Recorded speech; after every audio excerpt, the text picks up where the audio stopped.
Buenas tardes, gracias para la Բարև ձեզ, պարոն նախագահ, շնորհակալություն այս հնարավորության համար։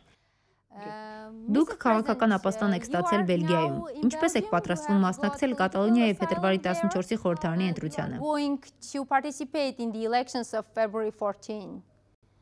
Պետք է հստակ ասեմ, ես արտաքսված չեմ, որովհետև չեմ դիմել քաղաքական հալածյալի կարգավիճակի համար։ Ես Եվրոպայի քաղաքացի եմ, ազատ քաղաքացի, որ պարզապես ապրում է մեկ այլ եվրոպական երկրում, որպես ազատ մարդ, որպես Եվրախորհրդարանի անդամ, շնորհիվ եվրոպական օրենքի, որը սակայն չի հարգում Իսպանիայի թագավորությունը։ Դա ինձ թույլ է տալիս մասնակցել ընտրարշավին համացանցի կամ թվային այլ միջոցներով։ Բելգիա գալուց հետո էլ մենք շարունակում ենք մեր պայքարը ոչ թե հանուն անկախության, այլ հանուն ժողովրդավարության։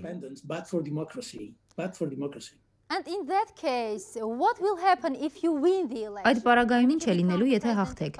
կամ եթե նախագահ դառնաք, ինչպես պետք է կառավարեք հեռվից։ Ես մասնակցում եմ ընտրությանը, բայց ոչ որպես նախագահի թեկնածու, որովհետև Իսպանիան ինձ թույլ չի տալիս։ Ես չունեմ այդ հնարավորությունը։ Մեր թեկնածուն կին է Լաուրա Բորրասը, եւ հուսով եմ, որ նա կընտրվի եւ կդառնա Կատալոնիայի պատմության առաջին կին նախագահը։ Բայց դա կապ չունի, որովհետև այդ նախագիծը ես եմ շարունակելու առաջնորդել թեկուզ հեռվից եւ ակնհայտորեն, եթե հաղթենք ընտրությունը, նորից պրոանկախական կուսակցությունների մեծամասնություն կլինի կատալոնական խորհրդարանում։ Մենք կշարունակենք մեր որդեգրած ուղին, որ ճանաչվենք որպես անկախ հանրապետություն։ Վերջին անգամ 10 տարի առաջ է անկախ պետություն հռչակվել։ Ինչպես եք ակնկալում, որ Կատալոնիան կանկախանա, որովհետև Հարավային Սուդանից հետո այդպիսի օրինակ չի եղել։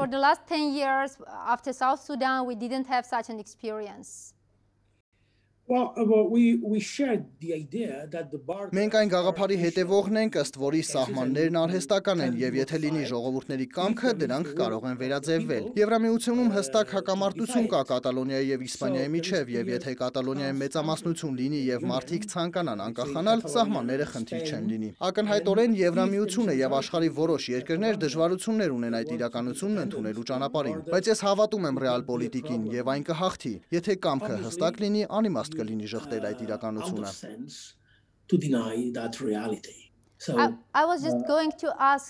Հենց դա էի պատրաստվում հարցնել։ Դուք Եվրոպայի լավ բարեկամն եք, երկար տարիներ Եվրախորհրդարանի падգամավոր եք։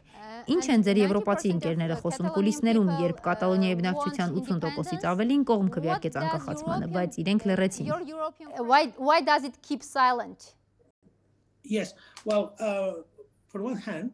Մի կողմից Կատալոնիայում կա կայուն մեծամասնություն, որ անկախության հանրաքվեի կողմնակից է։ Անկասկած նրանց թվում է հասարակության մի մասը, հիմնականում դեմոկրատները, որ դեմ են անկախացման եւ ընտրություններին մեզ միշտ հաջողվում է կազմել մեծամասնություն։ Հավանաբար այս ընտրությանն էլ մեզ կհաջողվի։ Այդ ճնշումներից 3 տարի 3 ամիս անց մենք նորից ցույց կտանք մեր ուժը։ Մյուս կողմից Եվրամիության բազմաթիվ երկրներ լուռ են այս իրավիճակում։ Հետևաբար, որպես Եվրախորհրդարանի падգամավոր, ես պետք է խոսեմ, որ նրանք երբեմն երկակի ստանդարտներ են կիրառում մարդու իրավունքների հարցում։ Հասկանում եմ, որ երկրների մեծամասնությունը չի ուզում մեր սահմանների փոփոխություն տեսնել։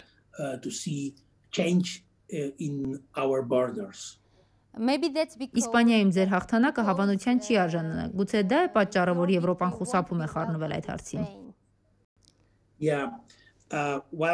Այո, հավանաբար գիտեք, որ Իսպանիա վերադառնալուց անմիջապես հետո ես կձերբակալվեմ։ Բնականաբար Իսպանիան զորեղ ուժ է Եվրամիությունում, բայց բոլորն էլ համակարծիք են, որ կա խնդիր, որը պետք է լուծել քաղաքական եւ ժողովրդավարական ճանապարհով։ Մենք առայժմ Եվրամիությունից անկախության ճանաչում չենք էլ ակնկալում։ Մենք միայն խորհուրդ ենք տալիս լսել մարդկանց ձայնը։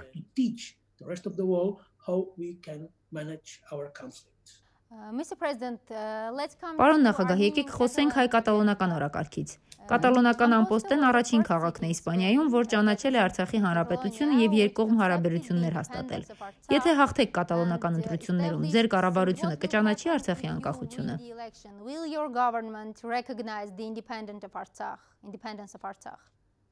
Իհարկե, եթե մենք մեծամասնություն կազմենք, մենք կսկսենք Արցախի հանրապետությունը ճանաչելու գործընթաց։ Դա մյուսների կողմից ճանաչված պետություն չէ, բայց ներկայացնում է ազգի ինքնորոշման հստակ օրինակ։ Կատալոնացիների համար շատ կարևոր է առերեսվել այդ իրականությանը։ Այնպես որ Կատալոնիայի խորհրդարանը բաց կլինի ճանաչել այդ իրականությունը, որ ցույց տա մեր աջակցությունն Արցախին ու պայքարող հայ ժողովրդին։ Կատալոնիայի կառավարությունը նաև հայոց ցեղասպանությունն է ճանաչել։ Կատալոնիայի Սանտա Կոլոմա դե Գրամենեի հայ համայնքը առաջարկել է ապրիլի 24-ն հռչակել որպես հայոց ցեղասպանության հիշատակի և ցեղասպանության հանցագործությունների զոհերի արժանապատվության ու հիշատակման օր։ Եթե հաղթեք, այդ առաջարկը կընդունեք։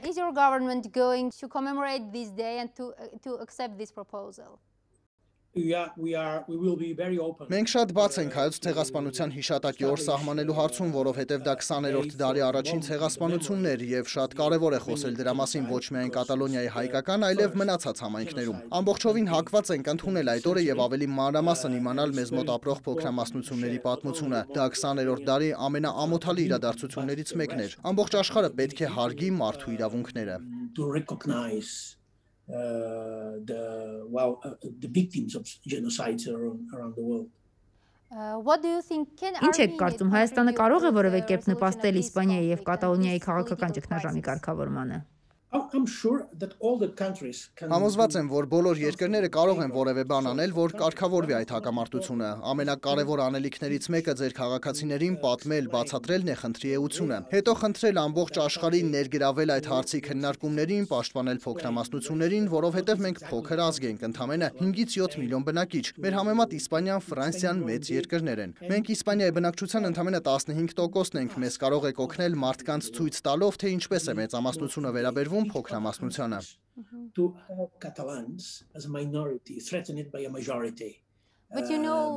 Բայց գիտեք, տարածքային ամբողջականության և ազգերի ինքնորոշման հակասությունը միշտ առկա է։ How do you imagine the resolution of this dispute? There is a principle. Կամ ի սկզբունք, որ կարող է կանխել հակամարտությունները, դա ազգերի ինքնորոշումն է։ Այն հիմնարար սկզբունք է։ Եթե մենք հետևենք այդ սկզբունքին եւ այն հաճախ կիրառենք, կլուծենք աշխարհի հակամարտությունների մեծ մասը։ Ի վերջո, սահմանները սուրբ չեն, դրանք մարդիկ են գծում։ Ինչու է անկախ լինելու ցանկությունը հանցագործություն համարվում։ Այնպես որ այդ սկզբունքը համաշխարհային օրակարգ բերելու ժամանակն է։ Ավելի հեշտ է կանխել հակամարտությունները եւ դա անել ժողովրդավարության ճանապարհով։ It's better prevent conflict. And democracy has invented the best way to solve. Thank you, Mr. President. Շնորհակալ եմ, պարոն Պուչդեմոն։